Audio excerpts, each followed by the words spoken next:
Salut à tous, c'est un plaisir de vous retrouver ce mardi 12 juillet pour un nouveau flash. Et d'ailleurs, j'ai plein de petites infos à vous donner et surtout on va faire un retour sur la victoire 1-0 face à Pau. Après ce premier match amical, les pros poursuivent leur préparation avant d'affronter le Milan AC à Agen ce samedi 16 juillet. D'ailleurs, les entraînements ont repris au Haillan ce mardi en fin d'après-midi et demain vous pourrez retrouver les Girondins sur les terrains à partir de 10h. Mais par contre, vous n'apercevrez pas Yaro Plasil puisqu'il ne sera de retour au centre que mardi prochain. Diego Roland, lui, a réintégré le groupe aujourd'hui. Il avait bénéficié, souvenez-vous, de quelques jours de vacances supplémentaires après avoir disputé la Copa América aux USA avec la sélection uruguayenne. Il y aura un autre absent en plus de Yaro Plasil puisque l'un de nos Girondins se lance aujourd'hui dans la compétition de l'Euro 2016, mais cette fois des moins de 19 ans. Il s'agit de Paul Bernardoni. Il fait partie du groupe pour cet Euro. Il avait d'ailleurs été, titularisé lors du dernier match de préparation. Les Français affrontent l'Angleterre ce soir à 19h30 pour leur premier match. Bonne chance à eux. On continue, mais cette fois, ça sera avec nos Bordelais, puisque eux ont bien réussi leur premier test ce samedi face à Pau avec une victoire 1-0. Pour ceux qui n'étaient pas présents, voici le résumé de cette rencontre.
Vous l'avez vu, premier but à la 15e minute de Gaëtan Laborde. Les Girondins accélèrent dans les 30 derniers mètres. Touré est laissé seul sur la droite. Il centre. Laborde réceptionne le ballon et marque. Et aujourd'hui, on l'écoute au micro d'Olivier Faure. Bon Gaëtan, première question. Raconte-nous un petit peu ce but, ton premier de la saison. Ouais, je vois la balle partir sur le côté droit. Touré en position de centre. Je vois Isaac couper au premier et je sens le coup au deuxième. Donc voilà, j'étais là au bon moment. Bon, tu as eu de bonnes sensations pendant ce match? De bonnes sensations, voilà, c'était bien de finir le stage sur une bonne note. C'est vrai qu'on a beaucoup travaillé, c'était difficile physiquement et en plus il y a la victoire au bout, donc je pense que tous les points sont positifs. Le coach disait que cette année, en tout cas cette demi-saison à Clermont, tu avais fait le plus grand bien. Tu le ressens aussi, j'imagine? Oui, bien sûr. Demi-saison m'a permis de prendre confiance en moi. J'ai enchaîné les matchs. Ça m'a rassuré sur mes qualités. Et c'est vrai qu'aujourd'hui, je suis en pleine confiance et je suis bien ici. Donc voilà, aujourd'hui je marche, je suis décisif, je suis là. Voilà, c'est ce qu'on recherche sur un attaquant. Donc je suis très satisfait aujourd'hui. On a eu l'impression que tu avais pris du plaisir même pendant le stage. Voilà, il y a du plaisir qui se dégage de cette équipe. Oui, bien sûr. On est heureux de vivre ensemble. Voilà, on est un groupe jeune. On s'apprécie tous et on a beaucoup de qualités, on le sait. Et c'est vrai que ce stage de vivre en communauté, c'est vrai que ça nous a fait du bien aussi tous ensemble. Ce match amical était forcément l'occasion de découvrir le style de jeu que va chercher à mettre en place le nouveau staff des Girondins pour la saison à venir. Jocelyn Gourvenec s'est confié sur cette première rencontre et sur l'avenir de certains joueurs. Nous l'écoutons. Jocelyn, voilà un premier match qui lance la saison. C'est toujours mieux de commencer par une victoire et j'imagine que c'est un match durant lequel vous avez appris certaines choses.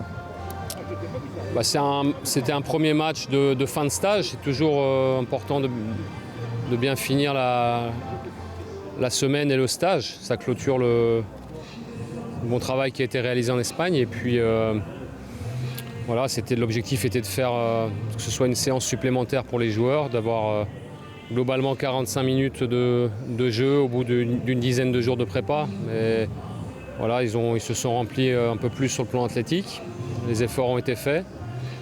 Voilà, après, il y aura plein de choses à parfaire évidemment dans le jeu, dans le collectif, mais c'était une bonne première, un match satisfaisant. On a vu un Théo Pelnard plutôt intéressant dans son rôle de défenseur central. Ouais, après c'est un premier match pour tout le monde. On avait quelques absents pour différentes raisons. Voilà, l'objectif c'était de transposer ce qu'on a bien fait à l'entraînement, travailler sur le plan défensif. Voilà, alors après, des joueurs qui jouaient à leur poste, d'autres non, mais c'était globalement satisfaisant, sans entrer dans le détail des uns et des autres. Mais ce qu'on s'était fixé sur le plan collectif, être bien organisé défensivement, la récupérer ensemble, jouer simple, même si on l'a moins fait en deuxième mi-temps, mais jouer simple, et puis être efficace. Voilà, on a les matchs de préparation, il faut s'habituer à savoir les gagner. Voilà, c'est aussi un des aspects qui est important à mes yeux. La bande marque un but, c'est encourageant. Ouais, il a fait un très bon stage. Je crois son prêt à Clermont lui a fait du bien. Il est plein d'envie. Il a fait un très bon stage. Il a été très actif encore ce soir. Et on sait que c'est un très très bon finisseur. Après, c'est encore un joueur en devenir parce il faut qu'il soit capable maintenant c'est plus un gamin, il faut qu'il soit capable de faire ce qu'il a fait en Ligue 2, qu'il le fasse en Ligue 1. C'est l'objectif pour lui, il le sait.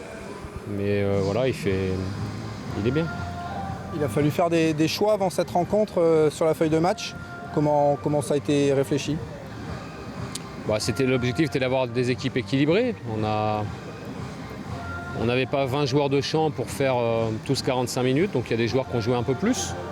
Mais globalement, on était équilibrés. Je crois que le plus important, c'est que déjà sur le plan tactique, on pense la même chose.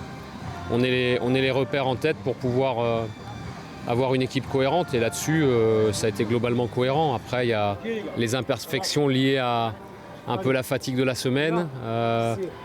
Et puis c'est un premier match, donc il y a encore plein de choses à faire, mais c'est satisfaisant. Pourquoi cette année, Yambéré et Poko n'étaient pas sur la feuille de match ? Alors, c'est des cas différents. On avait quelques blessés. Pour Lamine et pour Cédric, ils sont sollicités par des clubs. Et les choses peuvent évoluer dans ce sens-là en début de semaine. C'est pour ça qu'on a fait le choix de ne pas les faire jouer parce que leur situation peut vite évoluer. On fera le point en début de semaine pour voir si ça se concrétise ou pas. Donc c'était dans ces deux cas-là. Et puis il y a le cas de André qui doit être vu par le président comme c'était convenu à la reprise. On avait dit qu'on laissait passer le stage. Il a fait un bon stage, mais dans la mesure où il sera reçu mardi, voilà, on a préféré ne pas l'utiliser et un point sera fait avec lui en début de semaine. On sait ce qui s'est passé, il y a eu des soucis. Alors après, on va pas ça reste un joueur du club et encore une fois, il a fait un très bon stage, il est dans l'esprit. D'accord. Il a un très bon état d'esprit, il travaille très bien. Mais en même temps, il ne s'est pas rien passé. C'est la fin de ce flash. Je vous retrouve évidemment demain à la même heure pour un nouveau flash et pour découvrir toutes les informations sur les Girondins de Bordeaux. À demain.